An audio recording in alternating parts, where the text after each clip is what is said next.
The river had always been a place of calm in the early hours, a mirror of soft silver stretching between banks darkened by thick morning mist. Along its edge, the forest breathed slowly, leaf by leaf, branch by branch, stirring under the weight of dew. It was the kind of dawn that made everything feel suspended between night and day, between danger and safety. But that illusion shattered in a single heartbeat. A shrill, desperate cry cut through the fog like a blade. It wasn't the cry of a bird or a monkey. It was deeper, rawer, full of terror so sharp it pierced the quiet world before the sun had even risen. Somewhere near the river's bend, something fought for life, and the only creature close enough to hear it was the enormous bull hippo drifting near the shallows. Kovu had spent decades in this section of the river, a dominant male whose scars told a lifetime of battles, fighting rivals, fending off crocodiles, surviving drought and flood alike. He was known for his temper, his power, and his ruthlessness in protecting his territory. Most animals gave him a wide berth out of instinct alone, but on this morning, something pulled at him in a way the river had never witnessed. His ears twitched, his body tensed. That cry, thin, frantic, full of drowning fear, was not a call for dominance. It was a plea for help. He sank beneath the surface without hesitation. The water swallowed his massive form instantly, leaving only a trembling ripple behind. Kovu moved with a speed surprising for his size, his legs churning silently as he cut through the hidden world below. The murky current pushed against him, dragging at his weight. But the cry continued above the surface, guiding him like a beacon. When he resurfaced near the bend, he saw that a tiny infant gorilla clung to a piece of torn bark, drifting helplessly in the current. The strip of wood pitched and spun with every shift of the river. The baby's fingers were slipping. Water splashed up into his face, soaking his fur, dragging him under for agonizing seconds before he pulled himself back onto the bark with fading strength. His chest heaved in frantic, uneven breaths. His limbs shook violently. His eyes were wide and glassy with terror, searching for something familiar, something safe, something that wasn't there. He was alone, and he was sinking down. A section of broken vines trailed behind him, tangled around one ankle, a sign of how he'd ended up in the river. Somewhere, in the dense forest above, a nest had collapsed. Maybe a storm had loosened branches in the night. Maybe a predator had startled the troop. But what mattered now was that the infant had been separated from his family and tossed into the river's mercy. The current dragged him toward deeper water. His tiny head bobbed once, twice, then dipped entirely below the surface.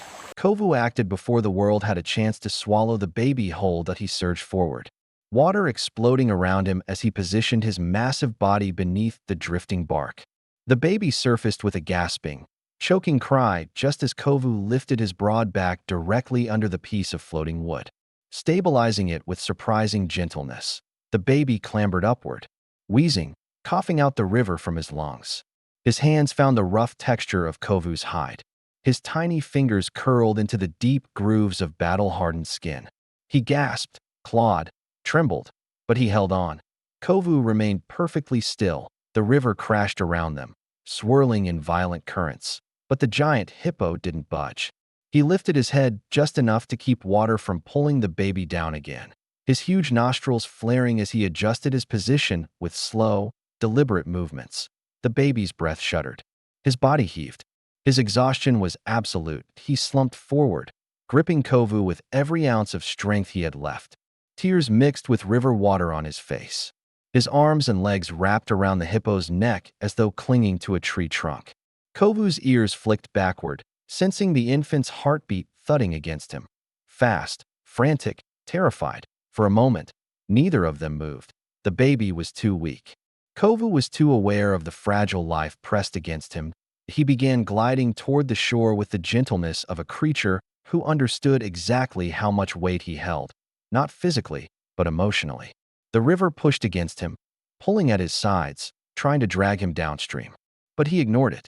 His steps remained steady, purposeful, unwavering. When he reached the bank, the grass brushed the baby's legs. Mud sucked at the hippo's feet as he lifted himself on a stable ground. The infant loosened his grip slightly, more from exhaustion than confidence. Kovu lowered his neck until the baby could slide onto the cool, damp earth. The little gorilla collapsed instantly, His arms sprawled. His chest rose and fell in sharp, uneven breaths. His tiny fingers dug into the soil as though anchoring himself to the world again. His eyes fluttered open for a moment, landing on the shadow that loomed above him. Kovu's massive head hovered only inches away. The baby trembled, expecting danger. Every instinct warned him that hippos were unpredictable, territorial, deadly. And yet, this enormous creature had just saved him from a death he couldn't understand. The ground vibrated slightly as Kovu exhaled. Not a huff of aggression, not a warning, just a slow, rumbling release of breath, deep and calm, almost paternal in tone. The baby's eyelids drooped. His body sagged. He was too exhausted to run, too overwhelmed to understand, too relieved to fear that he fainted right there in the mud. For a long moment, Kovu simply watched him. The morning light caught the infant's tiny frame, highlighting his trembling chest, the soaked fur clinging to his ribs, the mud streaking his face. Vulnerable, helpless, alone in a world too vast for a creature his size. Kovu lowered his gigantic head, sniffed the infant gently, and settled beside him, close enough to shield him, far enough not to frighten him further. The baby slept for hours as the sun climbed higher. The savanna awakened around them. Birds chattered in the canopy. Insects buzzed. Antelope grazed near the acacias. But every animal that passed gave the pair a cautious berth. The sight of a towering hippo lying protectively beside a sleeping gorilla infant was something the plains had no rulebook for. By midday, the baby stirred again. His first movement was small. A twitch, a shiver. Then his fingers curled, digging deeper into the mud as though testing the solidity of the earth beneath him. His eyes opened slowly, clouded with confusion. That he lifted his head, trembling, and saw the silhouette of Kovu still beside him, not moving, not breathing down his neck, just watching, still protecting. The infant shifted, testing the strength in his limbs. He managed to push himself upright, wobbling dangerously. His legs shook beneath him. His arms trembled under his own weight. Every muscle ached. His breath caught, and Kovu made a decision. He shifted his massive body, lowering himself further onto the ground and extending the flat, broad stretch of his back toward the infant, an invitation. The baby hesitated. He blinked, unsure. He looked toward the trees, hoping, just for a moment, to see familiar shapes, silhouettes of silverbacks and mothers moving through the branches. But there was nothing. The forest remained silent. He was alone. His small chest rose and fell as he made a choice. A tiny step forward, then another. His hands reached out, trembling, and gently gripped Kovu's thick skin. It was warm from the sun, solid, safe. He climbed onto the hippo's back with a level of trust that defied the savanna's rules. Kovu stood slowly, careful not to jostle the baby perched atop him. His footsteps were heavy but controlled. The child trembled but held tight. They moved together, predator and herbivore, giant and infant. Two creatures who should never have crossed paths in peace. Along the riverbank, from the trees above, unseen eyes watched that a small troop of gorillas had arrived far too late. They had searched the canopy, the forest floor, the banks where broken vines still hung loose from the collapse. The mother had cried out, her voice echoing through the morning light. But the river, merciless, swift, had already carried her newborn away. Hours had passed. The scent trail had washed away. The forest had drawn a curtain over the story. Now, the troop watched silently from the leaves as the infant they thought lost forever rode upon the back of a creature they feared more than crocodiles. Their grief deepened. Their confusion thickened. Their hearts broke all over again. And yet, the baby was alive, carried by a giant who had no reason to care, protected by a beast known only for power, not tenderness, guided away from danger by the most unlikely guardian the savanna had ever seen. Something extraordinary had begun that morning, something nature itself could not explain, something that would grow into a bond so powerful, so unconventional, so deeply emotional that even the researchers who later witnessed it would struggle to understand it. A hippo had saved a drowning baby gorilla, but what happened in the weeks that followed would leave the entire world in disbelief. The days that followed were unlike anything the Riverlands had ever witnessed. Wordlessly, instinctively, impossibly, the enormous bull hippo and the tiny orphan gorilla became inseparable. from the moment Kovu carried the infant away from the river's pull. He stayed within arm's reach, moving only as fast as the trembling child could hold on. The savannah, usually hostile to the weak and the alone, became strangely still around them. Predators lingered far back, confused by a pairing that defied every survival rule written into their bones. Kovu, who had spent decades defending his territory from rivals, crocodiles, and anything he perceived as a threat, began returning to the riverbank with uncharacteristic caution. Every step he took was measured. Every shift of his body was deliberate. His instincts, so deeply wired toward aggression, softened in the presence of the tiny creature perched on his back, the baby gorilla. Too young to understand why the world had ripped him from his mother, clung with a desperation that seemed almost sacred. Each day, Kovu carried him farther from the river's danger and closer toward the inner marshlands, places where the tall grass shielded them from prying eyes. The calf's thin arms wrapped tightly around the hippo's thick neck, his face buried in the warmth of Kovu's skin whenever fear gripped him. But the most astonishing part wasn't their physical closeness. It was the emotional one that even the birds seemed to sense the shift in the air when Kovu lowered himself into the mud and let the baby crawl down. The gorilla would wobble forward, testing the earth with unsteady steps, while the hippo remained still as stone behind him, watching every movement. The calf didn't venture far. He always returned to the shadow of the giant who had pulled him from death. The marsh became a sanctuary for both of them. For the baby, it was a place free of the predators that stalked the edges of the forest. For Kovu, it was a place where his massive body could shield the child from every threat. The days bled into nights. The nights unfolded into quiet dawns.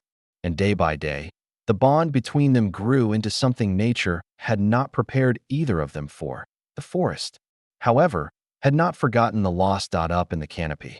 The guerrilla troop moved through their territory with a heaviness that could be felt in every slow, dragging movement. The mother, still swollen with grief, wandered near the river each morning, searching for a scent she no longer expected to find. Loss in the animal world is quiet, but no less profound. Sometimes she sat for hours at the broken nest site, touching the collapsed branches as though hoping her touch could reverse time. Other females approached her softly, offering the comfort only a troop can give. The dominant silverback watched from a distance, shoulders heavy, eyes shadowed by a sadness. He hid from the others. They believed the river had taken the baby. They believed nothing living could survive being dragged into the storm-fed currents. They believed the forest had chosen its fate. What they didn't know, what no one in the wild could have known, was that something monstrous and gentle had placed itself between death and the child, far across the marshlands. The baby gorilla began to change. Fear, once sharp and constant, softened into something new. Caution, curiosity, even comfort. The calf learned to cling not only out of desperation, but out of trust. His tiny hands wrapped more steadily around Kovu's thick hide. His breaths, once frantic, fell into calmer rhythms when the hippo settled beside him. Soon, the baby began mimicking the slow, grazing movements he saw Kovu performing. He plucked grass with shaky hands, sniffing it, tasting it, exploring the world through the same small rituals that define a gorilla's early learning.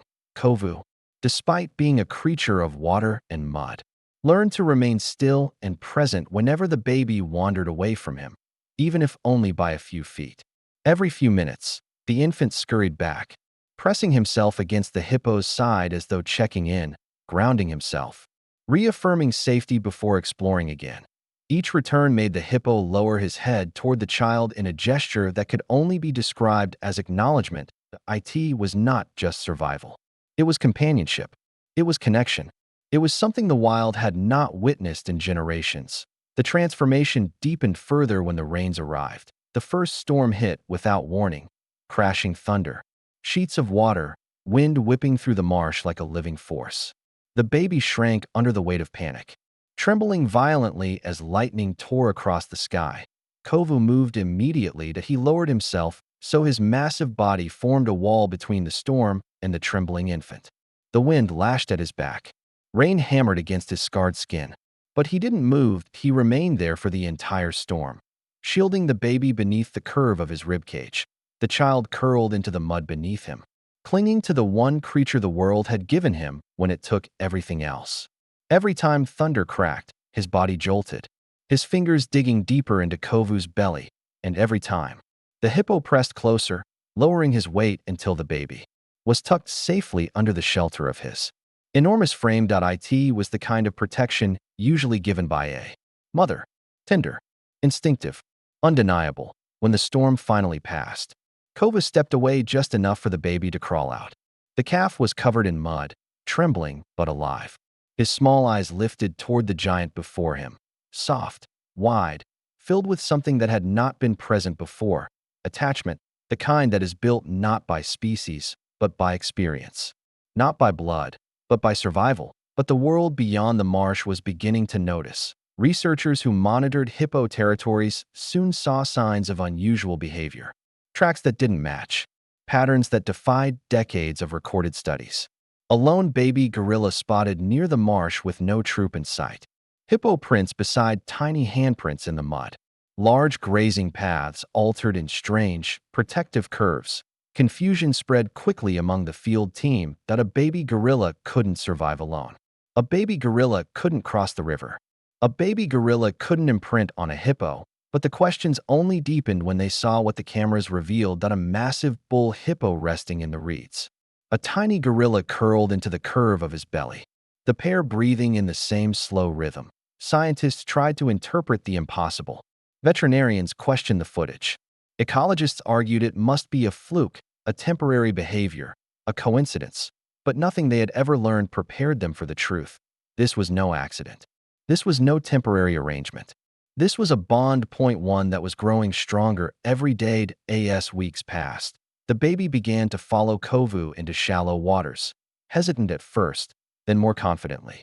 The hippo moved slowly, always ensuring his steps wouldn't displace too much water. And the child, legs trembling, watched closely, imitating Kovu's rhythm with a seriousness that would have made any mother proud. The calf learned when to climb onto his back, when to stay low beside him, when to scramble to higher ground while Kovu scouted the water ahead. From a creature who had nearly drowned, he became a tiny student of the river. One afternoon, under the heat of a golden sun, he even attempted a brave plunge, leaping from a patch of reeds into the water beside Kovu. His splash was small, clumsy, but full of life. He surfaced, sputtering but laughing in his own breathless, baby-like way. Kovu turned his massive head toward him, eyes soft, body still, as though acknowledging the courage it had taken for the tiny creature to return willingly to the water that had nearly taken him. It was in that moment that the calf pressed his forehead against Kovu's jaw, a gesture so clear and intimate that even the marsh birds fell silent. Something powerful was taking shape between them, something that felt bigger than fate, bigger than instinct, bigger than the rules. Nature held on to so tightly. The wild was watching the birth of a family that should never have existed. But the greatest shift came 3 months after the rescue. The day the forest woke to a change in the wind.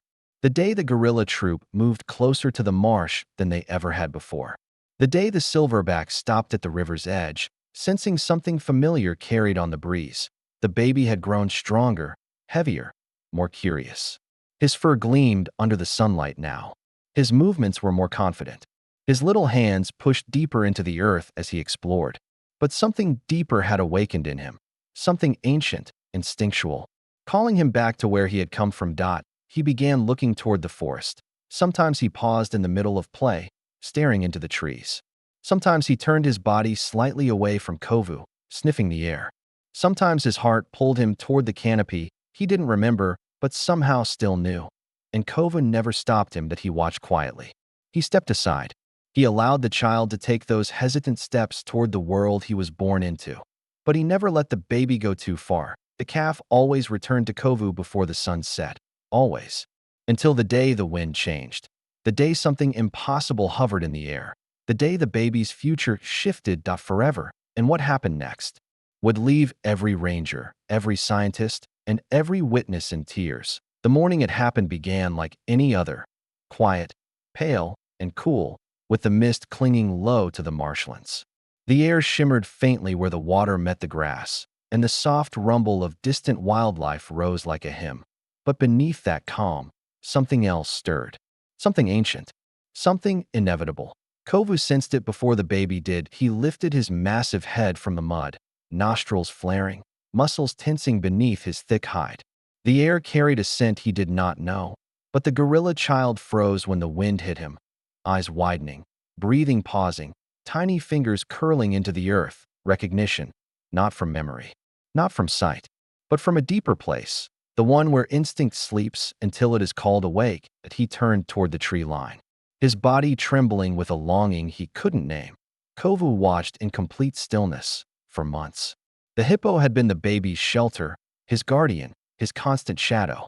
He had taught him safety, offered him comfort, and stood between him and death more times than the calf could ever understand. But even the strongest bond cannot silence the pull of a world that was always meant to be his. The forest was calling. The child homed up in the trees beyond the marsh. The gorilla troop moved with unusual urgency. They were restless, alert, focused on something that drew them closer to the river than they ever dared travel. The silverback led the group, his immense frame brushing aside branches like they were mist. Behind him, the females moved in a slow, deliberate formation, heads low, eyes scanning the ground, hearts beating fast with the pressure of something they could not yet explain. The mother walked among them. Her steps were slow, her eyes hollow. She had aged in the months since the river stole her child. Hunger and grief had carved lines into her face. But she still followed the troop faithfully, unable to detach herself from the world around her, hoping for something she knew was impossible. Yet today, something gnawed at her, something subtle but persistent. Her heartbeat changed. Her breath hitched. She kept pausing, staring toward the marsh as though pulled by an invisible thread. The others noticed. They didn't understand it, but they followed her anyway. Back in the marsh, the baby gorilla's entire body shook as the wind shifted again. His head lifted, small nostrils drinking in the scent of the forest. He didn't know why it mattered. He didn't know who it belonged to. But something ancient stirred inside him. Something older than fear, older than memory. Something carried through bloodline and bone. Kovu stood beside him like a guardian statue. He understood no part of the child's instincts. He understood nothing about gorilla hierarchies or maternal calls. But he understood one thing with absolute clarity. The little one was about to make a choice. Kovu did not move. He did not block him. He did not call him back with grunts or nudges the way he had done before. He simply watched. The baby took one uncertain step toward the trees. Then another. Then another. But he kept pausing, turning around to look at Kovu as though asking for permission, seeking reassurance that he wasn't walking away from the safety he had built in this new world. And each time, Kovu lowered his head slightly. Go. Be brave. You'll find your truth. When the troop finally appeared at the edge of the marsh, time seemed to stop. The air flattened. The wind stilled. Even the insects paused their heartbeat like hum. The silverback emerged first, towering, powerful, eyes sharp with the vigilance of a leader who had lost too much already. The females followed, forming a half-circle of bodies tense with confusion and anticipation. But it was the mother who stepped forward last, her gaze locked on the tiny silhouette standing in the reeds. Her chest tightened. Her feet stumbled. Her breath collapsed in her throat. That it was not reason. It was not logic. It was something primal, a truth so deep inside her that it broke every wall she had built around her grief. Her baby, not an illusion, not a ghost, not a trick of the wind. Her baby, alive, still small, still soft, still carrying the faint scent of the body she had once held in her arms. Her knees buckled, her heart surged painfully, and an emotion so overwhelming tore through her chest that even the females behind her trembled in response. The baby gorilla froze. He knew nothing of memory. He knew nothing of family. He remembered no faces except the massive one behind him, the one that had saved him, fed him, guarded him. But something in the mother's stance felt familiar. Something in her trembling hands reached into the deepest part of him. Something in the way she leaned forward broke open a tiny door inside him he didn't know was there. That he stepped forward. Then another step. Then another. The mother fell to her knees. Her arms opened. Her breath shook. Her eyes overflowed. And the baby collided into her chest. Her hands enveloped his small body with a trembling desperation that defied species, language, and logic. She touched every part of him, the curve of his tiny skull, the softness of his fur, the fragile ribs beneath her shaking palms, checking, confirming, believing. Her sobs were silent, but they moved through the troop like a wave. Even the silverback lowered his mighty head in a gesture of reverence. The mother clutched the child like the universe itself had given him back, and for the first time since losing him to the river, the world realigned itself. The baby melted into her. He didn't understand why her touch felt familiar. He didn't understand why her heartbeat calmed him instantly. He didn't understand why his tiny hand curled into her fur like it had done before he could even walk. But his body remembered. His bones remembered. His blood remembered that he belonged to her. And Kovu watched, not with sadness, not with fear, not with the possessiveness others expected from such a territorial creature. He watched with acceptance. The hippo whose life had been shaped by battles, dominance, and survival had become the one creature capable of letting go with grace. He stepped back into the reeds, body half submerged in shadow, eyes soft as the mother lifted her baby into the safety of her arms. The calf looked back. For the first time, he hesitated at the pole of two worlds, one that had birthed him and one that had saved him. Kovu blinked once, a quiet farewell, a silent blessing, a reminder that safety had many forms. The baby reached out a tiny hand toward him, his fingers grasping at the air in a way that said more than words ever could. And the hippo lowered his head one last time. Go. Live. Remember, the river did not take you. It gave you another chance. The troop moved back into the forest in a slow, reverent procession, mother in the middle, baby pressed to her chest, females guarding all sides like an honor guard. The silverback paused only once, turning to look at the hulking figure partially hidden by the tall reeds. That a silent acknowledgement passed between them, a nod from one protector to another. Then they vanished into the green. Months later, rangers monitoring the troop would notice something remarkable. The baby gorilla, now stronger, more confident, more curious, behaved differently from the others his age. He was fearless around water. He played closer to the riverbanks than any infant should. And whenever the troop approached the marsh on long migrations, he would wander toward the water with a strange glimmer in his eyes. That he stood at the edge, staring across the surface as though waiting for a familiar shape to rise from its depths. That on rare mornings, fog low, birds silent, world washed in soft gold, the rangers swore they saw it. A huge silhouette surfacing quietly in the reeds, wide mouth still, eyes unblinking, head lifted toward the trees, watching, protecting, remembering. A giant guardian who had surrendered the child he saved, yet never truly left his side. Nature had broken its own rules to write this story. Two creatures who should never have crossed paths, two worlds that should never have touched, two hearts that found each other in the chaos of a storm. A hippo who became a parent, a gorilla who became a survivor, a bond the wild itself could not explain. And even now, long after the rescue, long after the reunion, the marsh remembers, the troop remembers, and somewhere in the tall reeds, Kovu still watches over the child whose life he delivered back to the world. Can you imagine a love deeper than that?